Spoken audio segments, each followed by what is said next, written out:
샬롬, 반갑습니다. 옆사람과 인사 나누시죠?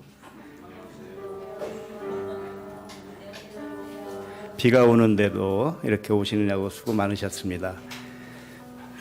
기도하겠습니다. 하나님 아버지, 술 취하지 않게 하시고 오직 성령의 충만함을 주시겠다고 약속하신 그 은혜를 감사합니다. 모든 일이 하나님의 일이건만 깨닫지 못하여 사람의 일로 생각하는 것을 술 취함이라 하셨으니 세상을 보이는 대로 알지 않게 하시고 보이지 않는 천국으로 살게 하시니 감사합니다. 이 시간에도 눈과 귀를 열어주시고 성령의 충만함을 주시옵소서. 감사드리며 그리스도 이름으로 기도합니다. 아멘.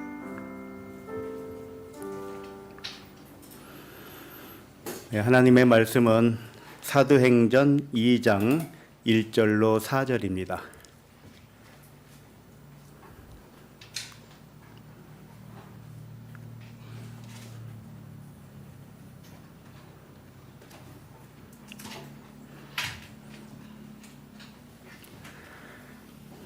사도행전 2장 1절로 4절 시작. 오순절 날이 이미 이름에 그들이 다 같이 한 곳에 모였더니 호련히 하늘로부터 급하고 강한 바람 같은 소리가 있어 그들이 앉은 온 집에 가득하여 마치 불의 혀처럼 갈라지는 것들이 그들에게 보여 각 사람 위에 하나씩 임하여 있더니 그들이 다 성령의 충만함을 받고 성령이 말하게 하심을 따라 다른 언어들로 말하기를 시작하니라. 아멘. 사도행전 7번째 말씀, 제목은 성령 충만입니다. 오늘 말씀은 성령 충만이 무엇인지 알려주는 말씀입니다. 성령 충만은 전부터 익숙한 구호와 같이 친숙합니다. 그러나 성령 충만이 어떤 상태를 말하는지 옛날부터 의견이 여러 가지였습니다. 진리는 여러 가지가 될 수 없습니다. 진리는 하나이지 둘 이상이 될 수가 없어요. 그래서 하나님의 말씀을 오해하는 것 중에 하나가 성령 충만이라는 것입니다. 방언하는 것을 성령 충만이라 할까요? 아니면 여러 가지 은사를 성령 충만의 결과로 봅니까? 아니면 무엇입니까? 성령 충만이? 성령 충만을 한마디로 말하면 사랑 충만입니다. 사랑은 어디에서 나왔을까요? 진리를 깨달은 데에서 나오는 것입니다. 그러나 진리를 깨달았다 하면서 사랑이 없으면 진리를 깨달은 게 아닙니다. 그냥 이론만 알 것뿐이에요. 사랑은 무엇이냐? 허다한 죄를 덮는 거라고 그랬잖아요. 사랑은 눈먼 사랑이어야 되는 거예요. 현실로 안 보는 것이 사랑입니다. 아셨죠? 그러니까 사랑은 다 안 보는 겁니다. 안 봐. 너희들이 본다 하니 죄가 그대로 있느니라. 그러니까 사랑은 뭐예요? 안 보는 거죠. 안 봐야 덮을 수 있는 겁니다. 이게 성령 충만입니다. 결론부터 말씀드린 거예요. 오늘 말씀을 통해서 좀 더 자세하게 성령 충만이 무엇인지를 찾아보시기 바랍니다. 지난주 말씀은 가룟 유다의 직무를 이어받을 사도 한 명을 제비 뽑았습니다. 요셉과 마띠아 중에서 제비 뽑힌 자는 마띠아였지요.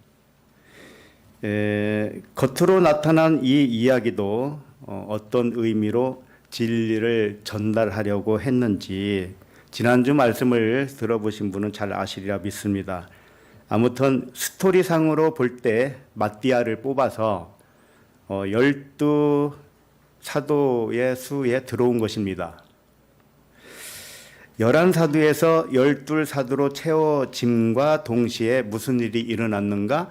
오순절이 임했다 그런 겁니다. 자, 이 의미는 12로 채워지는 것이 곧 오순절이라는 뜻입니다. 자, 오순절 이걸 잠깐 소개하면 열은 온전한 말씀을 뜻하지요. 그래서 십계명이라고도 합니다.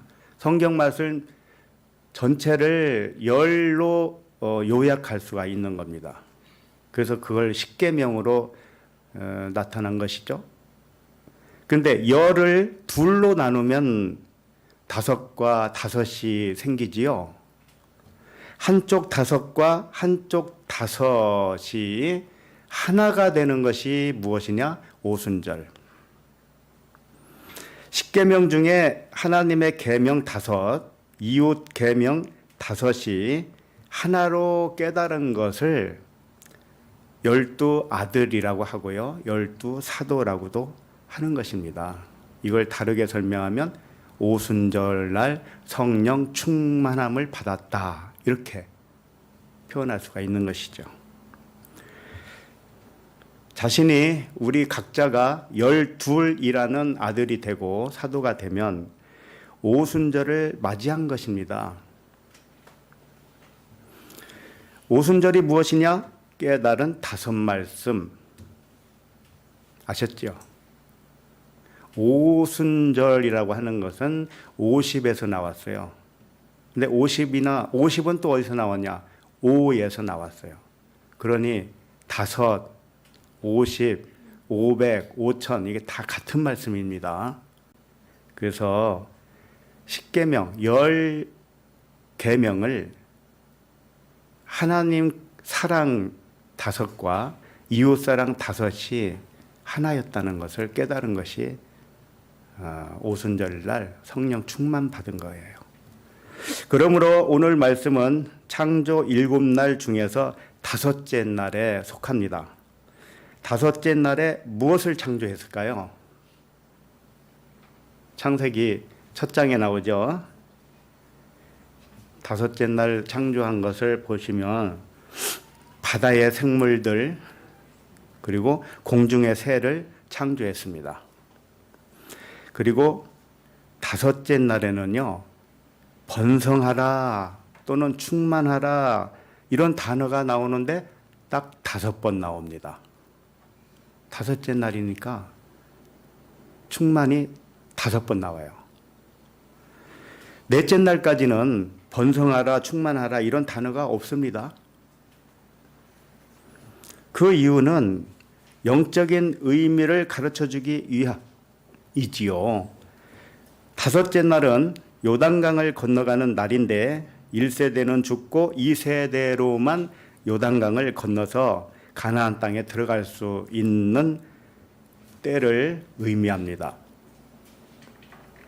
그래서 영적으로 거듭남, 다시 태어남, 그때부터 충만할 수가 있고 번성할 수가 있다. 그런 의미로 5째 날부터 번성하라는 단어가 등장하는 거예요. 이렇게 번성하는 것, 충만하는 것, 이걸 성령 충만이라고 하는 것입니다. 영적 의식으로만 충만한 상태, 그것을 성령 충만이라고 하는 거예요. 육에 속한 생각은 이제 완전히 사라지고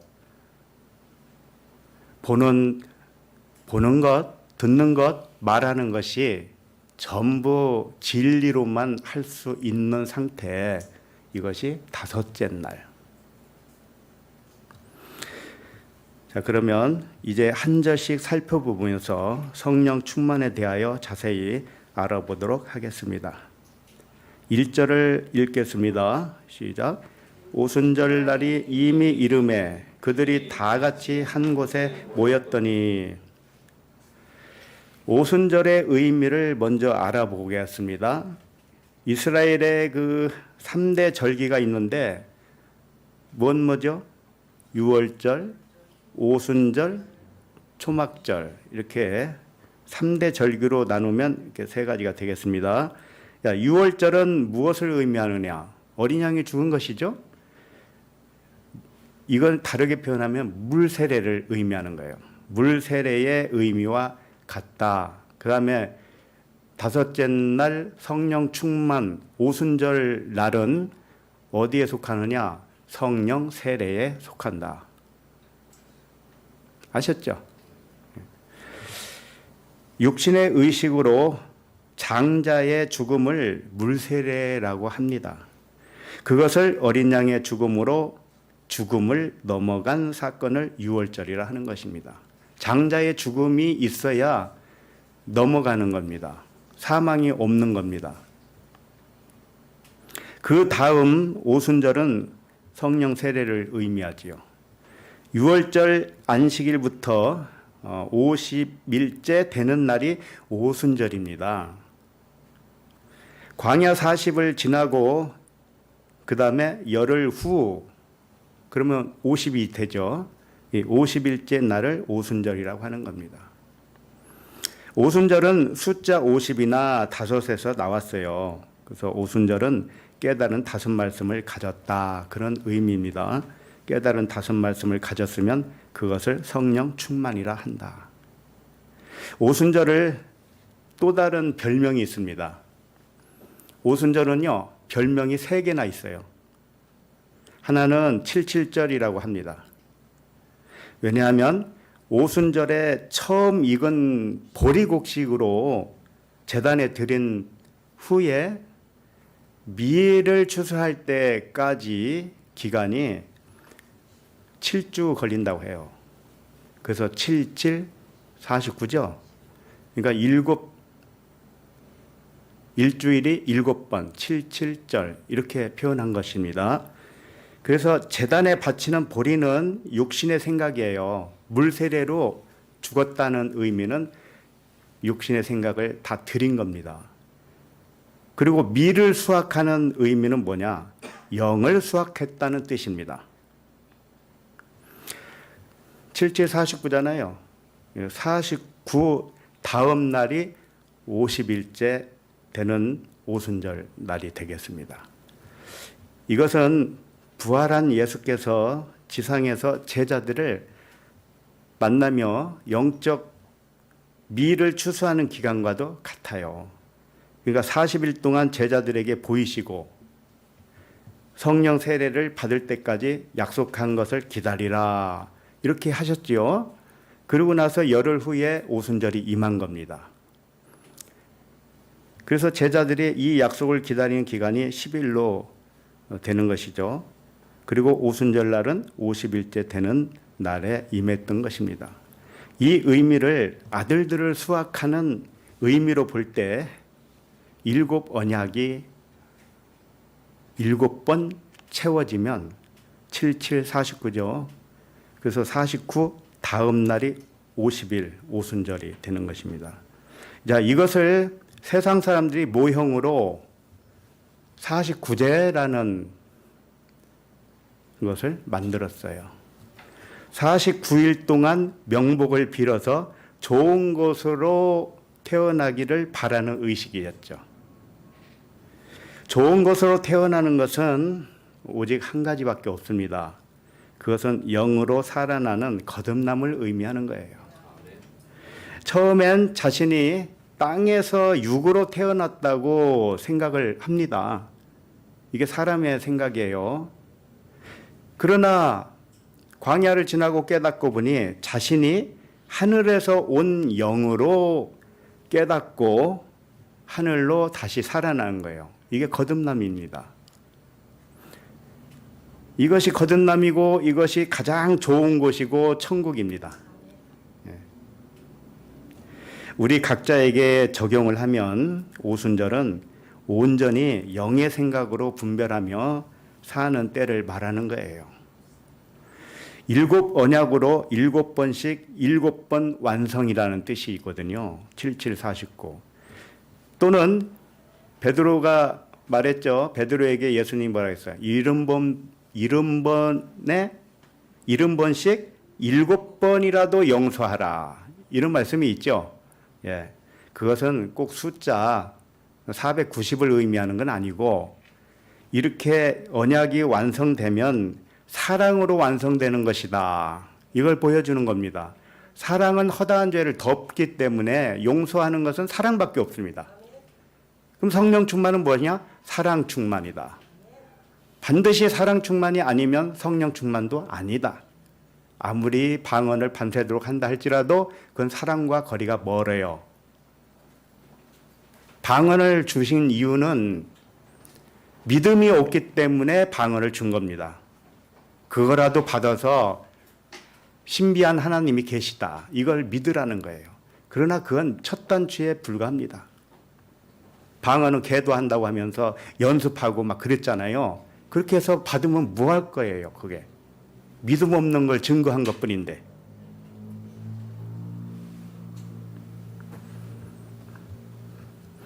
그 다음 오순절을 뭐라고 하느냐? 맥추절이라고도 합니다. 그리고 초실절이라고도 해요.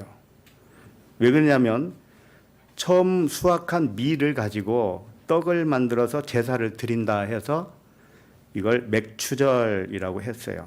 그리고 첫 수확물로 드린다 해서 초실절이라고 한 것입니다. 오순절의 다른 이름은 뭐예요? 칠칠절, 맥추절, 초실절. 이런 거 기억하지 않아도 괜찮습니다. 왜 그럴까요? 여기는 시험 보는 일이 없기 때문에. 자, 1절을 다시 한번 보세요. 오순절 날이 이미 이름에 그들이 다 같이 한 곳에 모였더니 그랬습니다. 오순절 날이 임했다는 것은 영으로 충만한 날이 되었다, 그런 것이고요. 사랑으로 충만한 날이 되었다, 이런 뜻입니다. 그 다음에 이미 이름에 그랬죠. 이게 쉼플레로라는 단어예요. 이걸 직역을 하면 함께 가득 채웠다, 이런 뜻입니다. 쉬는 함께, 하나라는 뜻입니다. 그래서 이런 단어를 쓰는 거예요. 이미 이르렀다, 함께 했다, 이런 뜻이죠. 함께 가득 채웠다. 어떤 목표점에 함께 완성이 되었다, 다다랐다, 이런 겁니다. 자, 그러면 왜 함께라는 단어를 썼을까요?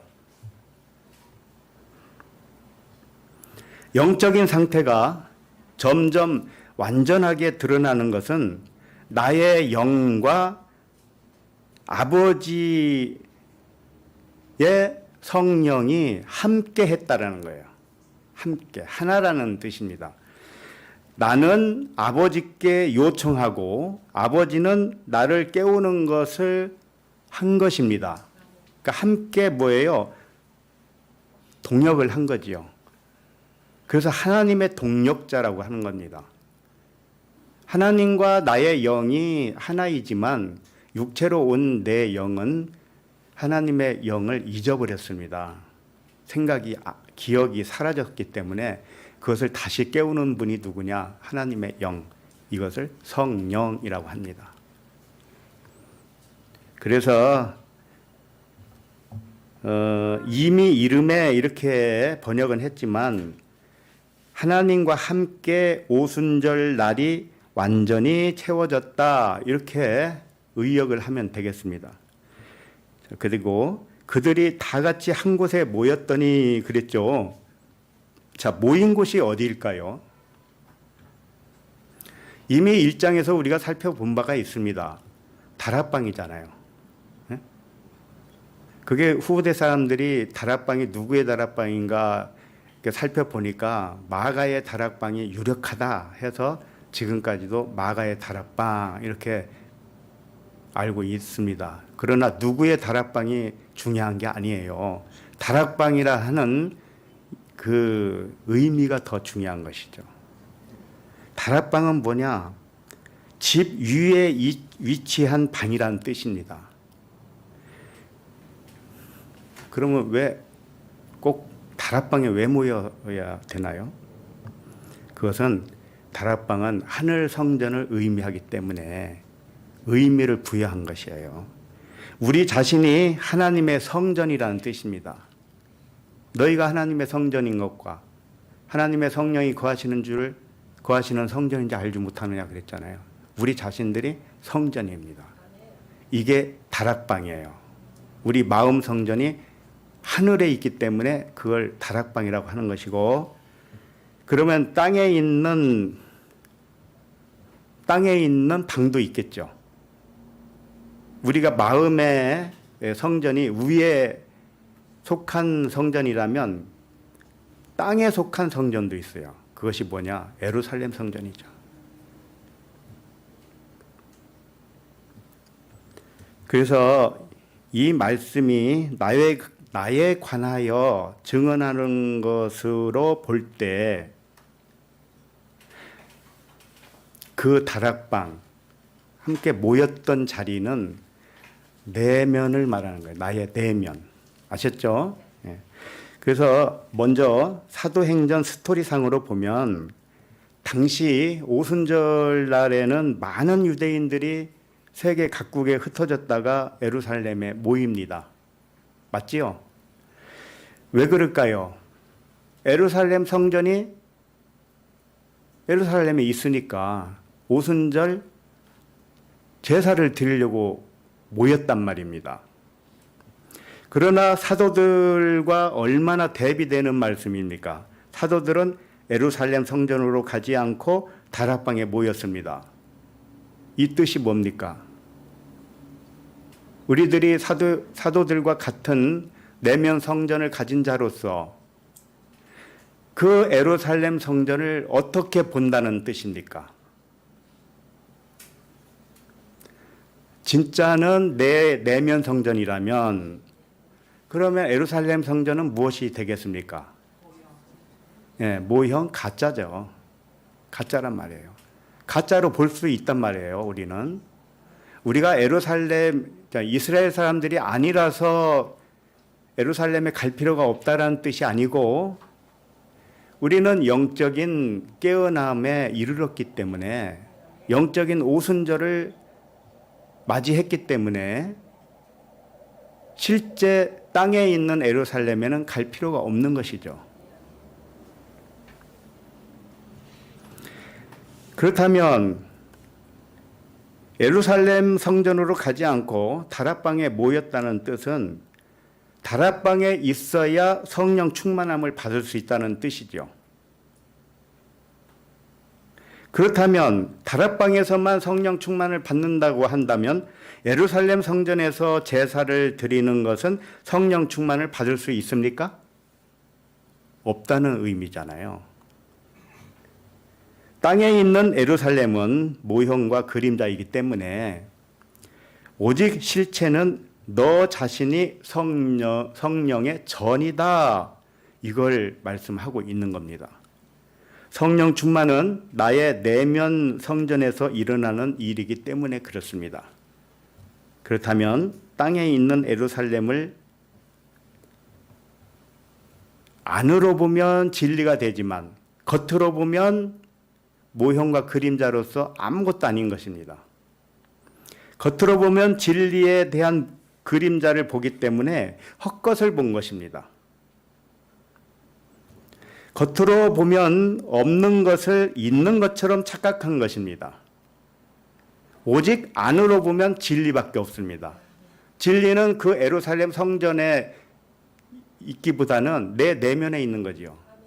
그 예루살렘, 땅에 있는 예루살렘을 보면서 저것은 모형과 그림자지. 이렇게 깨달은 사람이 나의 내면이잖아요. 그렇기 때문에 진짜는 내가 진짜인 것이죠. 오직 위에 있는 예루살렘에 있어야 진리 안에서 자유를 하게 됩니다. 위에 있는 예루살렘을 다락방으로 표현한 것이고 그 다락방은 나의 내면 성전을 의미한 것입니다.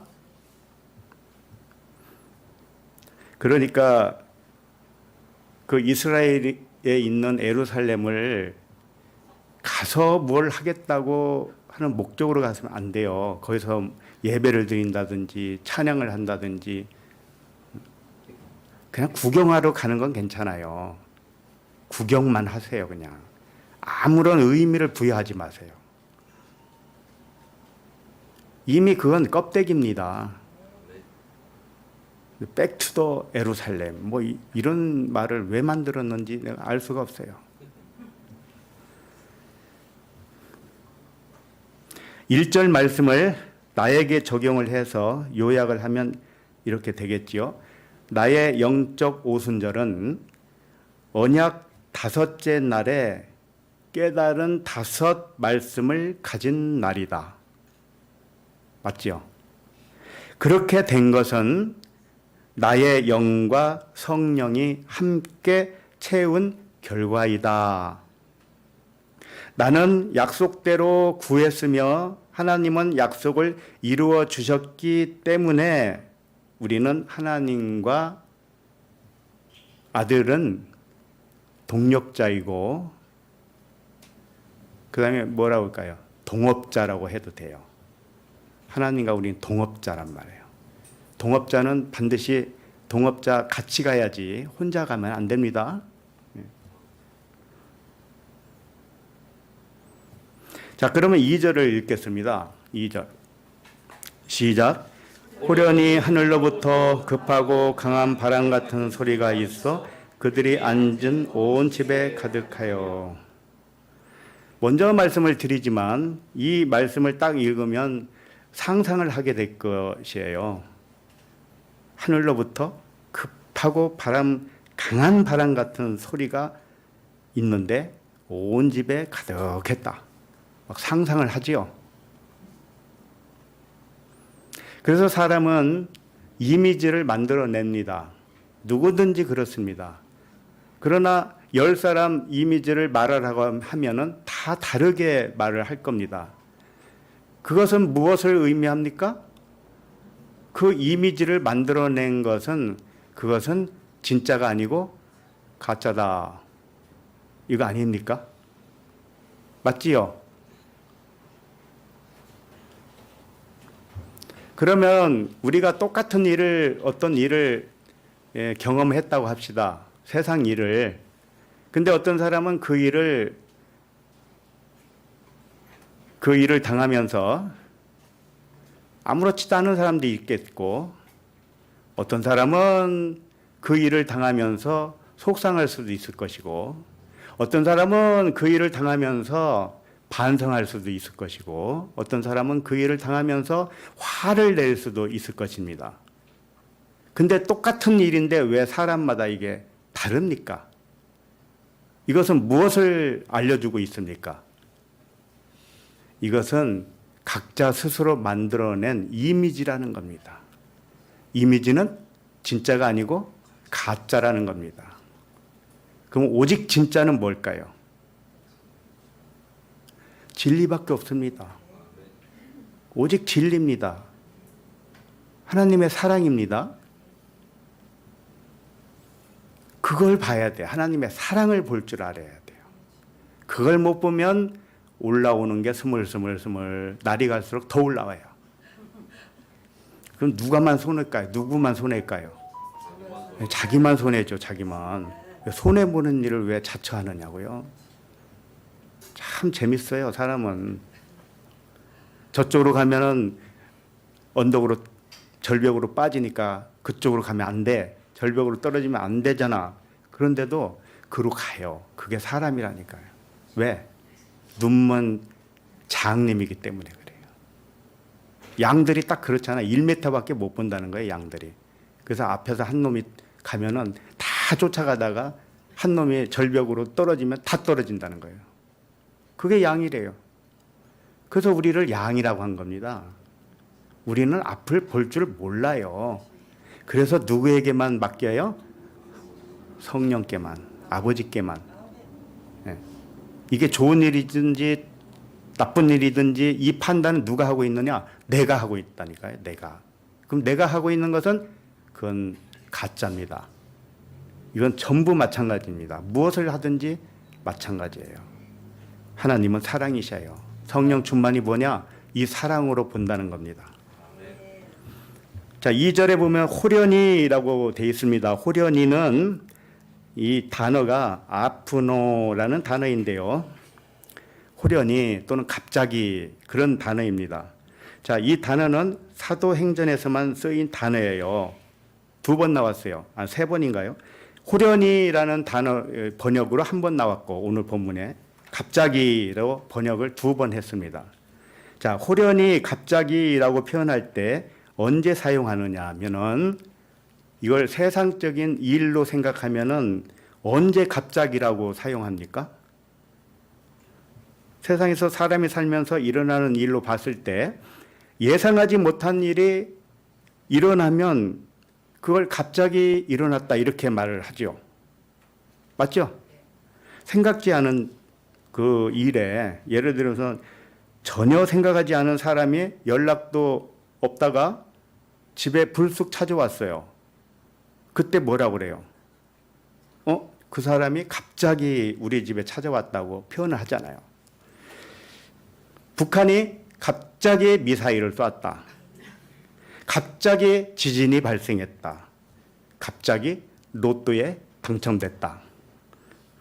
등등 세상에서는 갑자기를 그렇게 사용한단 말이죠. 그러나 갑자기를 사람의 일로 생각하지 말고 하나님의 일로 생각한다면 갑자기는 어떤 상황일 때 사용할까요? 1번. 갑자기는 세상적인 의미로 갑자기 발생한 일을 의미하지 않는다. 이게 1번. 2번은 세상 가치관처럼 갑자기 일어난 일을 갑자기라고 한다. 몇 번이에요? 네? 갑자기 웃으시네. 이 갑자기는 세상에서는 예상치 못했을 때 갑자기라고 하잖아요. 그런데 영적인 의미로는 보이지 않다가 보일 때, 보이지 않다가 이 보이는 거 만물을 보다가 보이지 않는 신성을 딱 발견했을 때 그걸 갑자기라고 표현하는 거예요. 히브리서 4장 13절을 펴봅니다. 히브리서 4장 13절.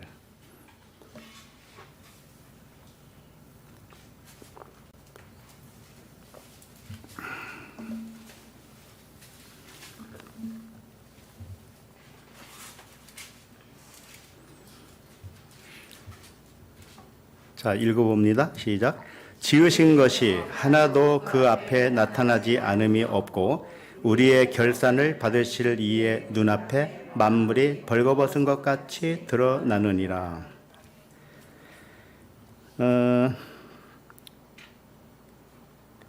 여기 보면 그 앞에 나타나지 않음이 없다 이렇게 표현되어 있죠. 나타나지 않은 것은 갑자기가 아닌 것은 하나도 없다 이런 뜻입니다. 이게 같은 단어이거든요. 그러면 이게 무슨 말이지? 자, 이 말씀을 간단하게 말하면 첫째, 하나님이 지으신 것은 모두 보이도록 나타난 것이다 이런 말씀을 하신 거고요. 두 번째, 결산 받으실 이의 눈앞에 이렇게 되어 있죠. 결산 받으실 이의 눈앞에. 근데 결산 받는다는 게 뭘까요? 자, 결산 받으실 이라고 했는데 이게 로고스로 되어 있어요.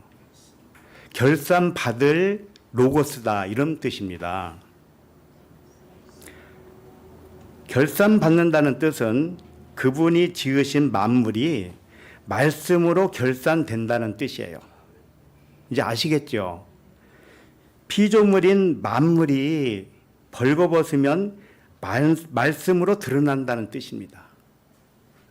이렇게 될 때 그걸 갑자기 되는 것이다. 이렇게 표현한 거예요. 다시 말해서 영적 눈이 밝아져서 만물을 말씀으로 볼 때 이것을 갑자기 또는 호련히라고 표현을 하는 것입니다. 이 갑자기 호련히라는 아프노 이 단어 자체가 빛에서 왔어요. 포스라는 빛에서. 그렇기 때문에 갑자기라는 것은 빛이 갑자기 비춰졌다 이런 의미가 되는 것입니다. 만물에서 감춰진 빛이 드러날 때 갑자기 또는 호련히라고 표현하는 것입니다. 이제 아셨죠? 그러니까 호련히 오순절날이 임했다는 것은 뭐냐? 오순절날은 빛이라는 뜻이고 그 빛이 드러났다는 뜻이죠. 예, 그것을 의미하는 것이지 뭐 갑자기 호련히 찾아왔다. 오순절날은 정해져 있는데 왜 갑자기라고 그래요? 다 알고 있는데 오순절날이 언제인지 알고 있는데 왜 갑자기 호련히 임했다고 그럴까요?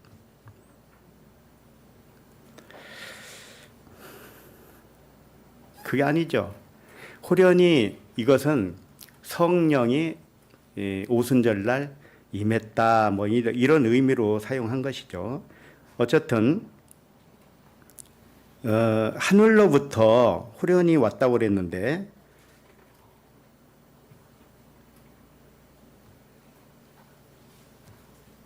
영적 눈이 밝아져서 만물을 말씀으로 볼 때를 의미하는 것이다. 자, 그렇게 보고 계십니까? 자, 만물은 보이는 것 모든 물질 세계를 의미해요. 유형의 세계. 그러면 사람의 육체도 마찬가지입니다. 예? 강아지도 마찬가지예요. 우리가 보고 있는 무엇이든지 전부 만물에 속합니다. 그럼 우리가 앉고 있는 의자도 그 만물에 속할 것이고 우리가 보고 있는 만지고 있는 펜이나 책이나 모든 것이 전부 만물이죠. 근데 그것이 벌거 벗긴단 말이에요. 발가벗기면은 무엇이 남느냐? 말씀이란 말이죠. 그러니까 진짜는 뭐라는 거예요? 말씀. 사람이 이 옷이 진짜가 아니고 옷 속에 있는 몸이 진짜잖아요. 예? 그와 같은 의미로 생각을 해보세요. 이 만물을 겉으로 보면 가짜를 보는 겁니다. 의자에 앉으셨잖아요. 이 의자가 사람이 부여한 의미의 의자죠. 그럼 그 의자는 어디서 나왔습니까? 말씀으로 만들어졌잖아요. 말씀으로 지음받지 않은 것은 하나도 없으니까요. 그럼 결국은 의자도 말씀이에요.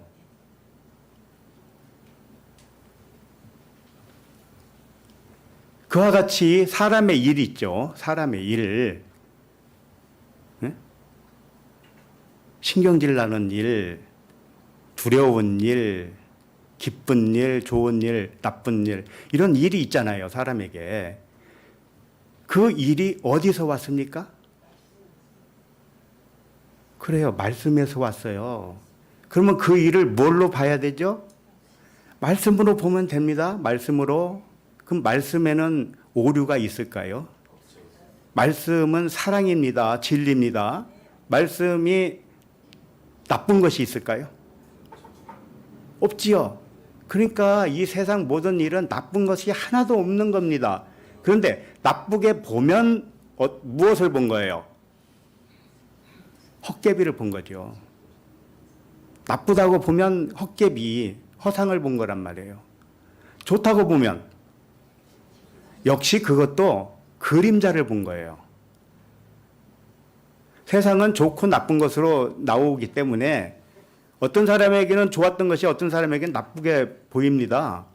그렇기 때문에 이것은 그림자예요. 좋고 나쁜 것이 없어요. 하나님은 보시기에 다 좋았다고 그랬습니다. 하나님이 보시기에 왜 좋은가 하면은 다 말씀으로만 보기 때문에 그래요. 다르게 말하면 신성으로 보기 때문에 다 좋은 거지. 신성으로 안 보면 좋은 거 나쁜 게 존재합니다. 그러나 그것은 헛것을 본 거예요.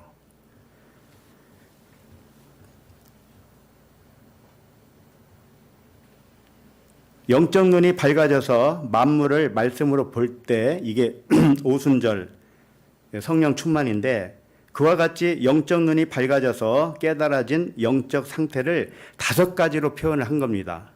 몇 절에서요? 2절이 그거예요. 오순절의 의미를 5가지 단어로 부각시킨 거예요. 5째 날의 일은 나의 영적 상태가 어떠한지를 5가지로 표현했으니까 잘 들어보시기 바랍니다. 나의 영적 상태와 맞아 떨어지는지를 보세요. 자, 2절 다시 봅니다. 하늘로부터 그랬죠. 이게 첫 번째예요.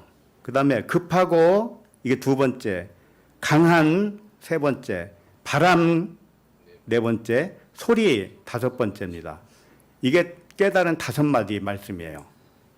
자, 그러면 첫 번째 하늘로부터 이거 돼 있죠. 하늘로부터 에크뚜 우라논 하늘로부터 왔다 이겁니다. 이게 무슨 뜻이냐?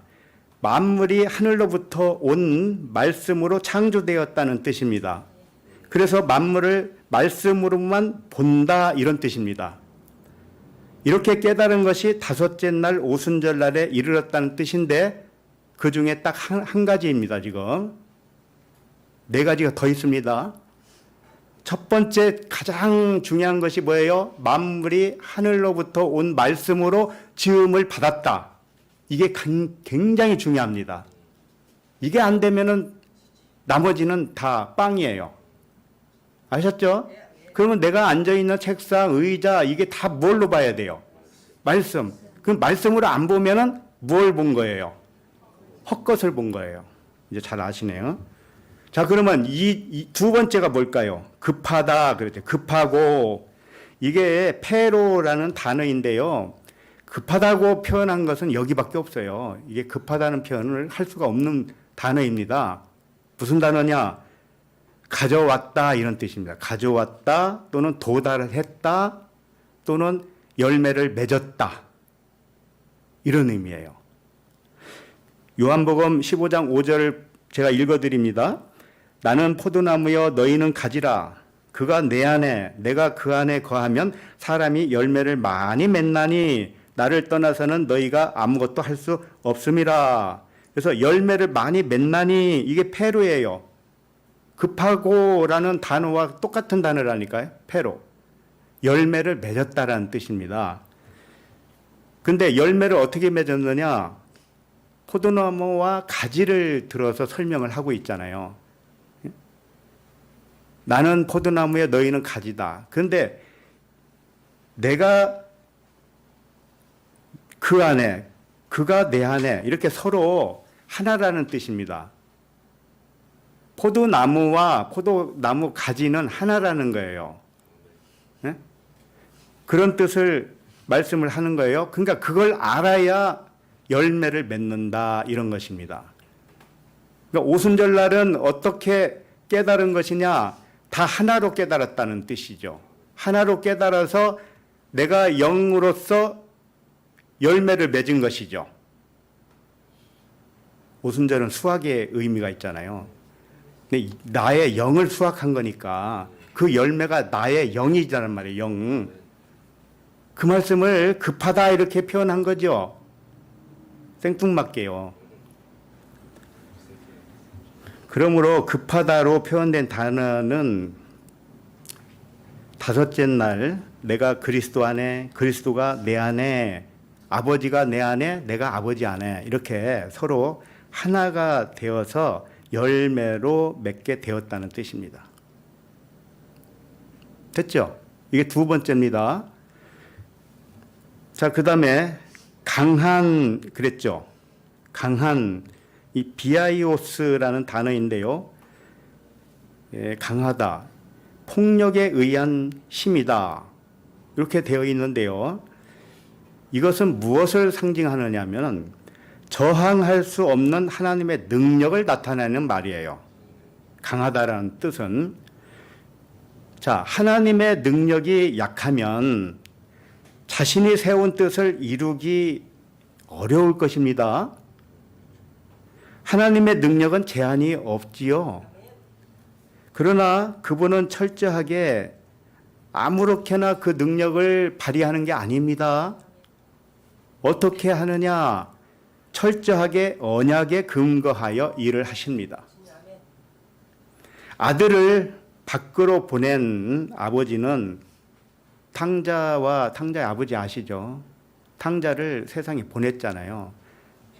탕자가 우리들이었습니다. 영이 육체로 오면 탕자예요. 그런데 아버지는 그 탕자가 반드시 돌아오도록 모든 조치를 해놓으셨어요.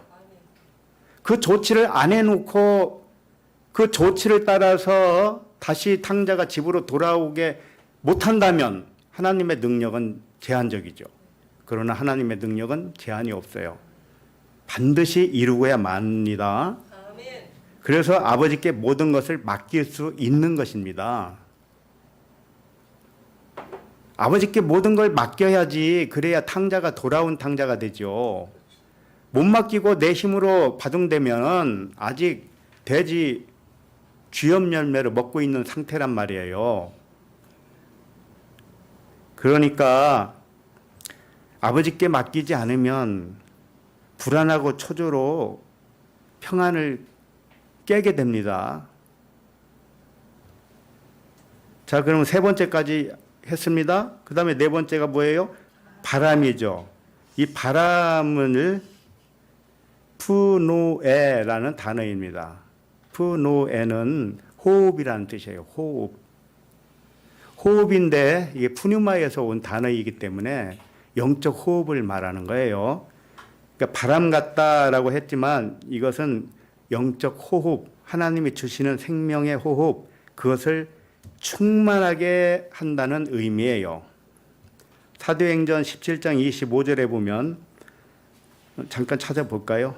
사도행전 17장 25절.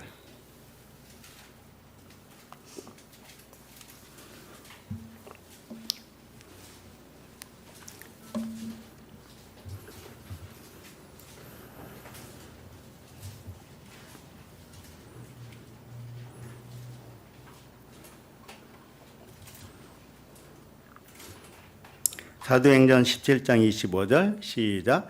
또 무엇이 부족한 것처럼 사람의 손으로 섬김을 받으시는 것이 아니니 이는 만민에게 생명과 호흡과 만물을 친히 주시는 이심이라. 예.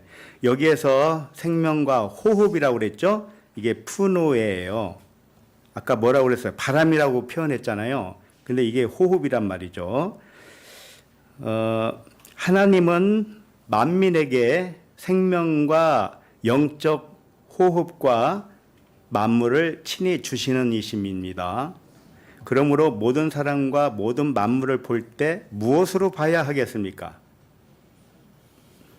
하나님의 생명과 호흡으로 보시기 바랍니다. 만물을 하나님의 신성으로 보시기 바랍니다. 이게 오순절 날의 영적 상태입니다. 자, 그 다음에 다섯 번째, 소리죠, 소리. 소리가 있어 그랬잖아요. 이게 에코스라는 단어입니다. 소리. 나팔 소리 할 때 쓰는 그 소리를 의미해요. 그럼 소리는 왜 소리라고 했느냐? 말씀이라고 하든지 음성이라고 하든지 그렇게 안 하고 왜 소리라고 했느냐? 의미가 있기 때문에 그렇습니다. 소리는요, 물질이 떨릴 때 나는 소리입니다. 물질이 떨리면 소리가 반드시 나오게 되어 있습니다. 기타 줄을 튕기든지 바이올린을 연주하든지 그러면은 뭔가 떨리죠. 건반을 치든지 다 떨립니다. 그 떨리는 소리가 음향이죠. 이것이 무엇을 의미하느냐? 이것은 만물이 떨릴 때 나오는 소리를 의미하는 겁니다. 만물이 떨리다니 이게 무슨 소리지? 만물이 뭔지 내가 깨닫잖아요. 그럼 만물은 흔들린 겁니다. 떨린 거예요. 내가 보는 만물은 떨려서 거기서 뭐가 나온 거예요? 소리가 나왔습니다. 소리. 소리는 무슨 소리예요? 진리죠. 진리. 신성이다. 그래서 만물 위에 신성을 드러내는 소리라는 뜻입니다. 모든 악기가 다 그와 같아요. 물질이 떨리기 때문에 나는 소리로 우리는 듣는 것입니다. 이것은 비유였습니다. 무엇을 알려주려고? 이 모든 만물이 깨닫고 나면 진리고 신성이고 하나님의 사랑이고 그것을 알려주고 있다라는 겁니다. 세상 일을 우리가 당하잖아요. 그 세상 일도 마찬가지입니다. 그 일이 하나님의 일로 깨달아지면 사람의 일로 하지 말고 하나님의 일로 생각하면 하나님의 일은 사랑밖에 없고 진리밖에 없잖아요. 예? 그렇게 보면 다 평안이잖아요. 그런데 원통해서 못 살겠다.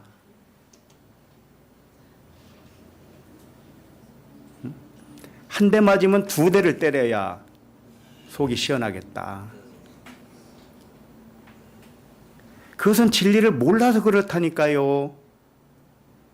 성령 충만이 안 돼서 그렇다니까요. 사랑 충만이 안 돼서 그렇단 말이에요. 그러니 기도해야죠. 예? 나에게 사람의 일을 하나님의 일로 보는 눈을 열어 주시옵소서. 이렇게 기도하셔야 됩니다. 그러면 하나님의 때가 차잖아요. 그럼 순식간에 눈이 획 돌아갑니다. 획 돌아가는 것을 나쁘게 생각하지 마시고 보이는 것이 안 보이는 것으로 보게 돼요. 그래서 이 소리라는 것은 깨달음의 소리죠. 사람의 일을 하나님의 일로 깨닫는 소리, 만물을 신성으로 깨닫는 소리입니다. 예, 이것이 소리예요. 그와 같이 피아노가 소리를 내지 못하면 피아노로서는 아무것도 아니죠. 그렇잖아요. 소리를 낼 때 값어치가 있는 것이죠. 그와 같이 이 만물이 신성이라는 소리를 내지 못하잖아요. 그럼 만물은 아무것도 아닙니다. 우리에게. 눈으로 보고 있는 건 다 헛것을 보고 있는 겁니다. 왜 헛것을 봤을까요? 말씀으로 안 봤기 때문에. 소리를 내면 만물과 신성이 하나가 됩니다. 피아노가 연주 소리를 내잖아요. 그러면 소리는 피아노에서 나왔죠. 그렇죠? 근데 소리 때문에 피아노도 값어치가 생겼죠. 그러니까 피아노와 그 피아노 소리는 하나예요. 하나. 그와 같이 만물이 신성으로 말씀으로 깨달아지죠. 그럼 만물과 말씀이 하나지요. 그것이 무슨 뜻이냐? 하늘과 땅이 하나가 되었다. 그런 뜻입니다. 그러면 이 만물이 말씀으로 하나가 되었기 때문에 이 말씀도 이 만물이 얼마나 소중하겠습니까? 자, 그 다음에 끝에 보면 그들이 앉은 온 집에 가득하며 그랬습니다. 이 앉았다는 표현은요, 다스린다는 심판을 의미해요. 산상수훈에 가면 예수님이 산에 올라가서 앉으셨다 이렇게 돼 있죠. 그리고 배를 띄우고 앉으셨다 이런 표현들이 자주 등장합니다. 앉았다는 것은 뭐냐? 심판한다 이런 뜻이에요. 성령 충만한 아들들은 세상 만물을 겉을 드러내고 신성을 드러내는 겉을 걷어내야 발가벗겨야 된단 말이에요. 그래야 말씀으로 드러나죠. 예, 이것을 심판이라고 하는 겁니다. 이와 마찬가지로 육신의 생각을 다스리는 영의 생각이 충만하였다는 말씀이에요.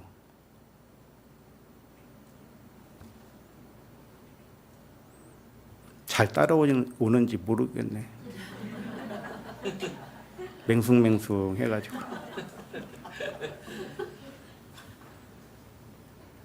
아니 만물이 뭘 걷어내면 또 뭐 발가벗기면 말씀이 보여. 참 철학 같은 말을 하고 있네. 그러겠지요. 아, 사람이 일인데 어떻게 하나님의 일로 봐, 그걸. 내가 손해봤으면 손해본 것이지. 내가 이익봤으면 이익을 봤지. 어찌 하나님의 일로 보라는 거요?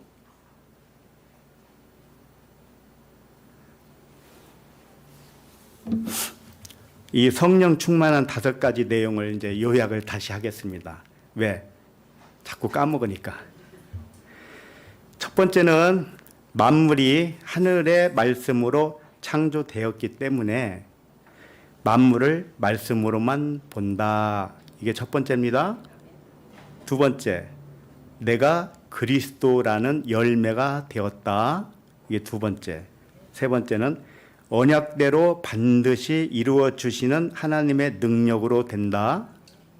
네 번째, 하나님은 만민에게 생명과 영적 호흡을 주시기 때문에 만물을 신성으로만 본다. 다섯 번째, 나팔 소리를 듣는 것처럼 만물이 진동하며 들려주는 소리는 진리의 복음의 소리였다. 이렇게 되는 것이 오순절날입니다. 성령 충만입니다. 그런데 깨닫지도 못하고 듣지도 못했는데 어찌 성령 충만이라고 할까요? 성령 충만은 어떤 감정이 아닙니다. 펄펄 뛰는 감정이 있어요. 어떤 사람들은. 찬양 부르잖아요. 그럼 일어서서 펄펄 뜁니다. 그걸 성령 충만이라고 생각을 합니다. 그런 사람에게 가서 물어보세요. 만물이 뭡니까? 어떻게 보입니까? 세상 일이 어떻게 보입니까? 한번 물어보라고요. 그걸 알고 있는지, 눈이 완전히 바뀌었는지. 아무것도 안 바뀌었는데 무슨 성령 충만해요. 그리고 그런 사람들이 뭐 보면은요, 집회 가서는 열심히 박수치고 춤추고 그렇게 하는데 집에 가면은 싸워요. 근데 어찌 성령 충만해요? 그리고 기도 많이 하고 방언 많이 하고 예언하고 하는 사람들이요, 얼마나 억센지 아세요? 그 옆에 가기도 싫어요. 억세가지고. 사람 야단만 치어요. 그런 사람들은. 가끔 교회 한 번 안 보이잖아요. 그러면 죽입니다. 반 죽여요.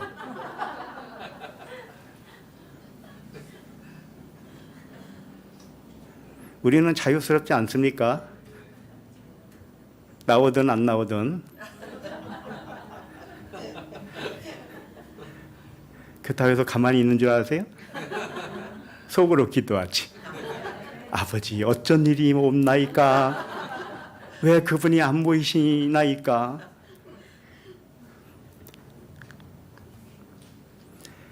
성령 충만은 다시 말씀드리지만 진리를 알아야 성령 충만이 되고, 진리를 알아야 사랑이 나와요. 그게 진짜 사랑이에요.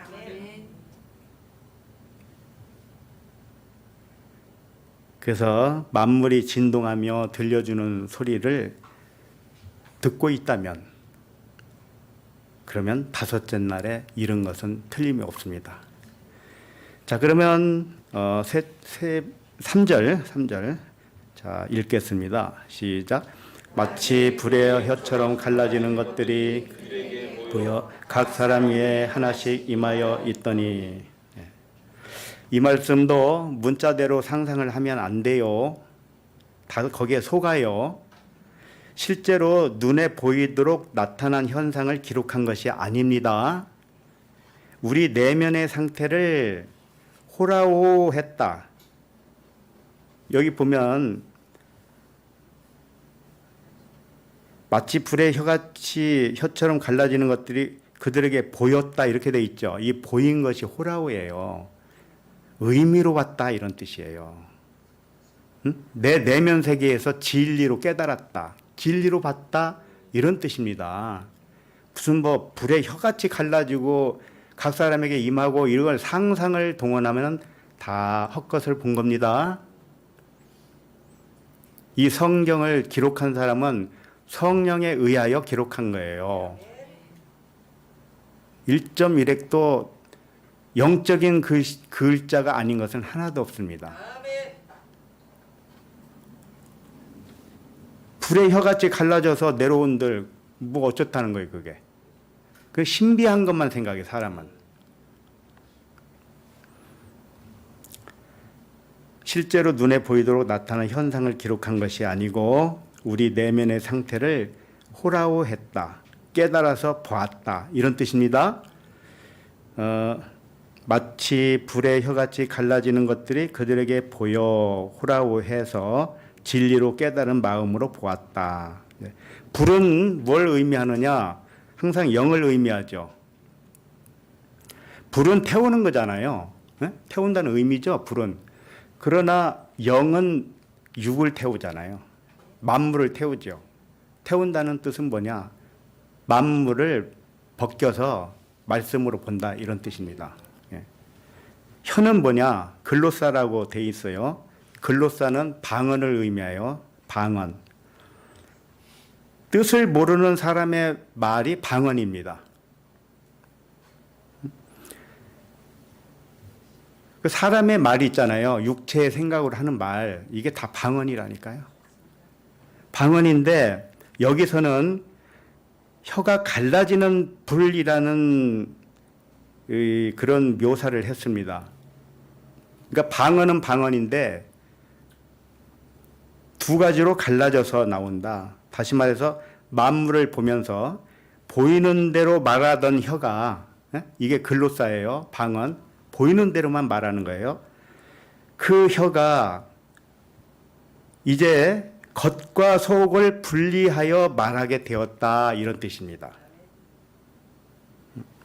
만물을 겉과 속으로 말할 수 있었다. 만물을 신성으로도 말할 수 있었다.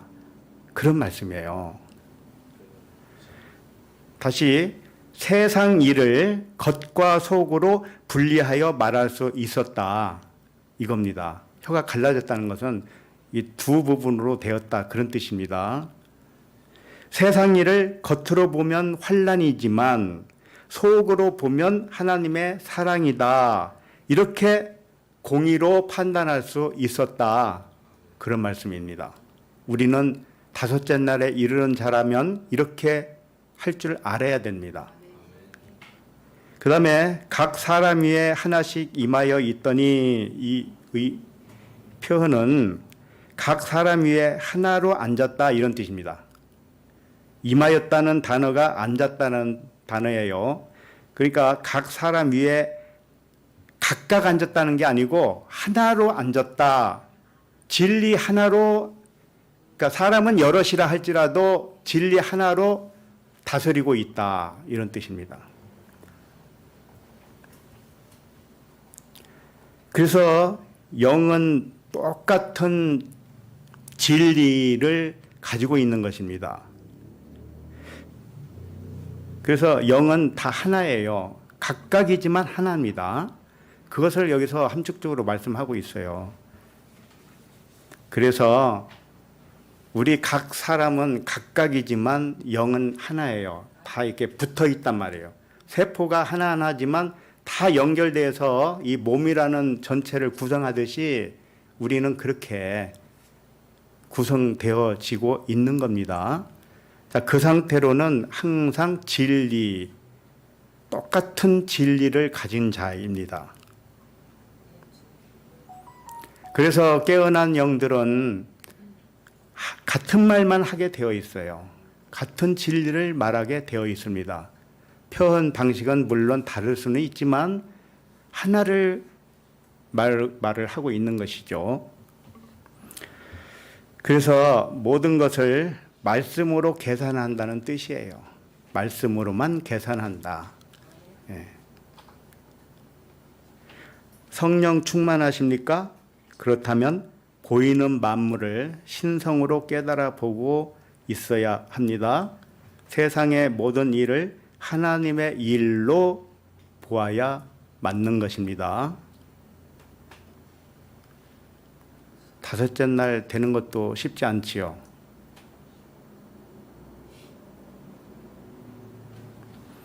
자, 그러면 마지막 4절을 보도록 하겠습니다. 4절 시작. 그들이 다 성령의 충만함을 받고 성령이 말하게 하심을 따라 다른 언어들로 말하기를 시작하니라. 성령 충만함 받은 결과가 뭐냐면 다른 언어, 이게 다른 언어라고 했지만 이 글로사거든요. 다른 방언, 다시 말해서 새 방언으로 말을 하게 되었다. 이겁니다.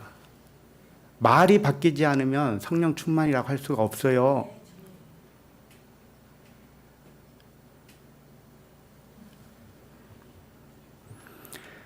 이 4절에는요, 성령과 영 두 가지로 기록하고 있어요.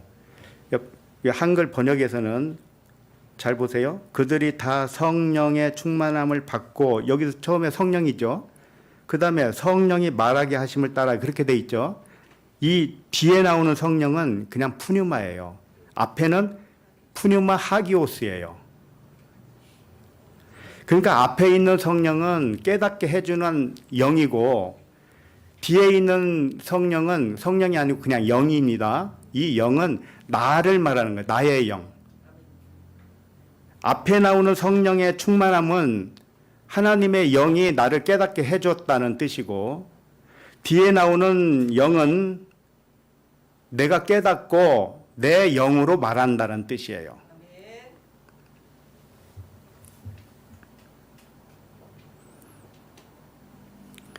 그래서 깨닫게 해주시는 하나님의 성령으로 충만하다 이런 뜻이고요. 성령 충만을 오해하면은 성령이 밖에서 내면에 들어왔다고 생각을 합니다. 그러나 그렇지 않습니다. 성령은 어디 떠돌아다니다가 훅 들어오는 성령을 말하는 게 아닙니다. 나와 단 한 번도 하나님과 분리된 적이 없습니다. 항상 함께 있었습니다. 다만 나의 영이 분리의식으로 하나님과 분리를 했고 떼어놨던 것입니다. 그럼 성령 충만은 무엇이냐? 항상 함께하는 이 신성한 하나님의 영이 잠자는 나의 영을 깨닫게 한 것을 의미하는 것입니다. 성령 충만은 깨달음을 주는 성령이 충만하게 역사하고 있다 이런 뜻입니다. 그런 결과로 여기 보면 성령이 말하게 하심을 따라 이렇게 되어 있죠. 이게 존칭어를 써서 그래요.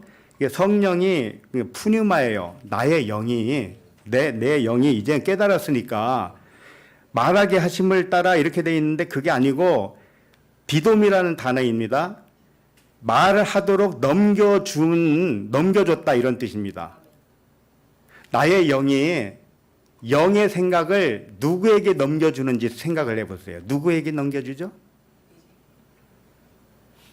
내가 혀로 말을 해야 되잖아요. 그럼 누구에게 주는 거예요? 내 혀에게 주지. 내 몸에 준다고요. 육체에 준단 말이에요. 그럼 육체는 내 영이 넘겨준 대로 말을 할 수밖에 없죠. 그게 새 방언을 말한다 이런 뜻입니다. 그러니까 나의 영이 말하도록 이게 아포 푸덴코마이라는 단어예요. 이게 무슨 뜻이냐면 한마디로 말하면 빛의 말을 의미해요. 빛에서 온 말. 그러니까 깨달은 말이죠. 쉽게 말하면 영이 하나님의 성령이 깨닫게 해주니까 나의 영도 깨달았잖아 이제. 그러면 빛의 말을 할 수 있지요. 그럼 빛의 말을 누구에게 넘겨주느냐면은 내 혀에다가 넘겨줬다 이런 뜻입니다. 혀는 영이 넘겨준 대로 말할 수밖에 없는 거지요. 그 결과 다른 언어라고 했는데 다른 글로사, 다른 방언이란 말이죠. 새 방언, 영과 진리로 말한다는 그런 뜻입니다. 이해 못할 거 하나도 없지요. 이해는 하는데 아는 것과 믿는 것이 하나가 되어야 돼요. 아는 것으로 끝나면 안 됩니다. 또 믿는 것으로 끝나도 안 돼요.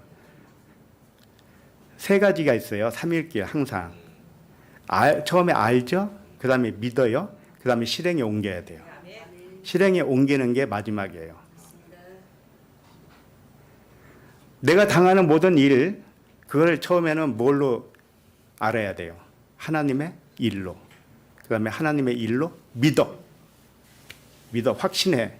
그 다음에 하나님의 일로 믿었으니까 그 행함이 나와야지. 믿기는 믿었다고 하는데 근심은 여전해. 그럼 그 행함이 온전합니까? 아니잖아요. 약 올라 죽겠죠. 어떤 분은 그럴 겁니다. 그렇게 해서 시험 드신 분도 있는 줄로 알아요. 아니, 사람이 도대체 할 수 없는 걸 왜 이렇게 하라고 그러고, 나는 옛날부터 잘 깨달았다고 생각했는데 자기 모습을 보니 깨달은 것 같지가 않아. 그래서 속상해. 행함이 안 나와. 여전히 불평불만이요. 그래서 그런 분은 이제 말씀 듣기가 싫은 겁니다. 자꾸 찔르니까. 그런데 복받은 사람은 누구냐? 찌름을 당해야 되잖아요. 옆구리에 창을 찌르야죠. 그러면 예수님은 가만히 계셨잖아요. 야, 찌르지 마. 이렇게 안 했단 말이에요. 그래서 거기서 진리가 나와야 되죠. 예. 이 4절을 정리하면 모든 것을 통달하시는 하나님의 신성한 영이 잠에서 덜 깨어난 나의 영을 깨닫게 하는 영으로 충만함을 받으니 그 결과로 깨달은 나의 영이 몸의 혀에게 빛의 말씀을 넘겨주니 몸의 혀가 날레오 말했다. 날레오가 뭐냐면 깨달은 말로 그대로 전달하게 되었다. 이런 말씀입니다. 혀는 내 마음에서 나오는 생각을 그대로 반영할 수밖에 없는 겁니다. 그러니까 육신의 생각이 나를 말하게 하느냐, 영의 생각이 나를 말하게 하느냐, 이거밖에 없어요. 그렇지만은 그것이 하나인데 영이 잠자고 있으면 육신의 마음으로 나오는 것이고 영이 깨달아지잖아요. 성령 충만함을 받아서 깨달아지잖아요. 그러면 깨달은 말이 나올 수밖에 없는 거예요. 이 몸은 중립입니다. 몸은 죄도 없고요. 아무것도 아니에요. 몸은. 그냥 말하게 하는 대로 말하는 거예요.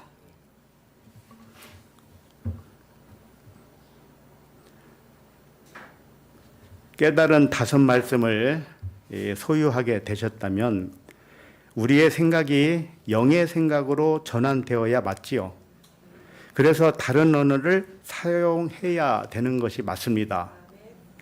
예를 하나 들어봅니다. 이미 다 말씀드렸지만 이 보이는 강대상이 무엇입니까? 이 강대상을 무엇이라고 생각합니까? 이것을 강대상으로 보고 있으면 헛것을 보고 있는 것입니다. 이 나무로 만든 강대상의 본질은 뭘까요? 일단 이 강대상이 나무로 만들었잖아요. 그럼 나무는 어디에서 자란 거예요? 산에서 자랐죠. 산을 말씀이라고 생각을 해보세요. 그러면 나무가 어디서 왔어요? 말씀에서 왔죠. 실제로 산은 말씀의 그 모형이에요. 산에서 자란 나무를 가져다가 탁자도 만들고 이것도 만들고 저것도 만들고 이 강대상도 만들고 다 만들 수 있습니다. 그러니까 나무는 하나인데 형태가 여러 가지 다른 모습으로 이렇게 나타난 거잖아요. 탁자도 있고 식탁도 있고 책상도 만들 수 있잖아요. 그와 같이 결국은 말씀이 나무를 만들었잖아요. 그 나무는 또 다른 형태로 여러 가지로 또 만들었어요. 그러나 그걸 보는 우리들은 만들어져 있는 그 모양에다가 의미를 부여합니다. 이건 강대상, 저건 식탁, 탁자, 저건 책상, 저건 진열대, 이렇게 각종 의미를 부여합니다. 그러나 의미를 부여한 그 이름은 진짜입니까? 가짜예요. 가짜. 그래서 헛것을 봤다, 환상을 봤다 그러는 겁니다. 그럼 환상을 안 보려면 이것을 무엇로 봐야 됩니까? 말씀이잖아요. 말씀으로 지은 바 되었으니까. 그걸 말씀으로 돌아간다 그러는 겁니다. 그렇게 되면 강대상도 사라지고 탁자도 사라지고 식탁도 사라지고 오로지 말씀만 남는 거예요. 그럼 말씀에는 좋은 거 나쁜 거 있습니까? 다 보시기에 좋았더라밖에 없잖아요. 진리니까요. 그런데 사람의 눈으로 보는 것은 좋은 것도 있고 나쁜 것도 있고 훌륭한 것도 있고 덜 훌륭한 것도 있고 아름다운 것도 있고 아름답지 않고 추한 것도 있고 이렇게 보이는 대로 의미를 부여합니다. 그러나 그것은 잘 본 겁니까? 절대로 잘못 본 겁니다. 환상을 본 겁니다. 뭘로 봐야 환상을 안 본 겁니까? 말씀, 하나님의 영, 하나님의 신성을 생각을 할 줄 알면 제대로 본 거죠. 세상 일을 대하는 우리의 의식도 마찬가지로 변해야 하는 겁니다. 세상 일에서 분노가 일어났습니까? 분노나 슬픔이나 두려움이나 미움이나 속상함이 어디서 왔어요? 그 근원을 자세히 살펴보면 세상에서 온 육신의 마음입니다. 육신의 마음 속에는 분노, 슬픔, 두려움, 미움 이런 것들이 이미 웅크리고 있습니다. 마음 상태가요. 근데 그걸 격발시키는 일이 생기잖아요. 그러면 때로는 분노로, 때로는 미움으로, 시기 질투로, 속상함으로 이렇게 나옵니다. 왜? 사람의 육신의 생각은 다 그걸로 되어 있기 때문에. 다만 거기다가 이렇게 촉진제가 안 들어가면 가만히 있습니다. 옛날에 돼지 키울 때 돼지우리에 부정물이 있었잖아요. 그 어느 날 보면 가만히 있을 때는 맑아요, 이게. 근데 그걸 저었잖아요. 그러면은 막 속에서 오물이 나오는데 우리 육신의 생각은 그와 같습니다. 아무 일이 없을 때는 평안한 것 같아요. 저 사람 보니 법 없이도 살 수 있겠네 이런다니까요. 근데 막대기로 살짝만 저어봐요. 그 안에 있는 게 올라올 수밖에 없어요. 그게 사람의 마음이란 말이에요.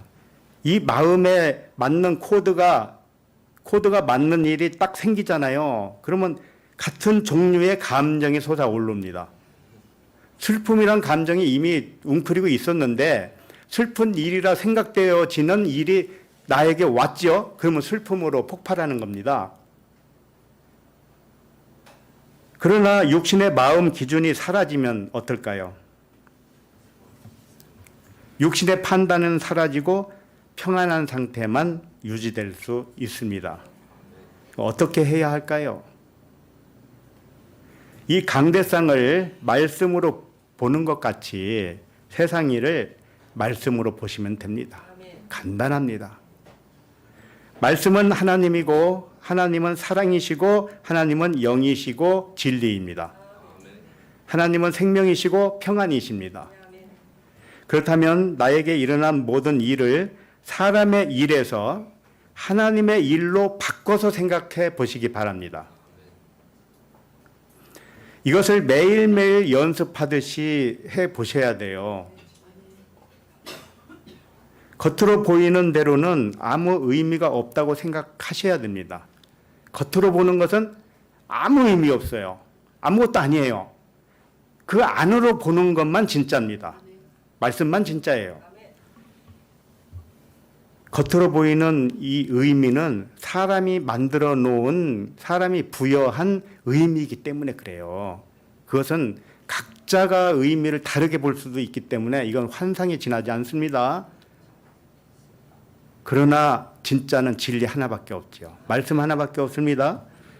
오직 하나님이 만든 의미는 하나님 자신 외에는 아무것도 없어요.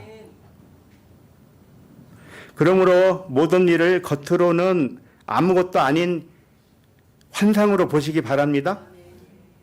안으로는 하나님의 생명과 평안이라고 믿으시기 바랍니다. 그렇게 해야 생명과 평안을 누리게 되기 때문에 그렇습니다. 하나님은 좋은 것을 주시기 원하십니다. 기도하겠습니다. 하나님 아버지, 우리에게 성령의 충만함으로 함께 하심을 감사합니다. 성령의 충만은 일시적인 충동적 감정이 아니라 만물을 발가벗겨서 말씀으로만 인식하는 영과 진리의 충만인 줄로 알게 하시니 감사합니다. 성령의 충만은 세상의 모든 일을 사람의 일로 생각하지 아니하고 좋은 일이든 나쁜 일이든 모두 하나님의 일로 생각하여서 천국의 삶을 사는 의식인 줄로 알게 하심을 감사합니다. 우리 도부 에클레시아 가족 모두에게 이와 같은 성령의 충만함을 주시옵소서. 사랑의 충만함을 주시옵소서. 감사드리며 그리스도 이름으로 기도합니다. 아멘.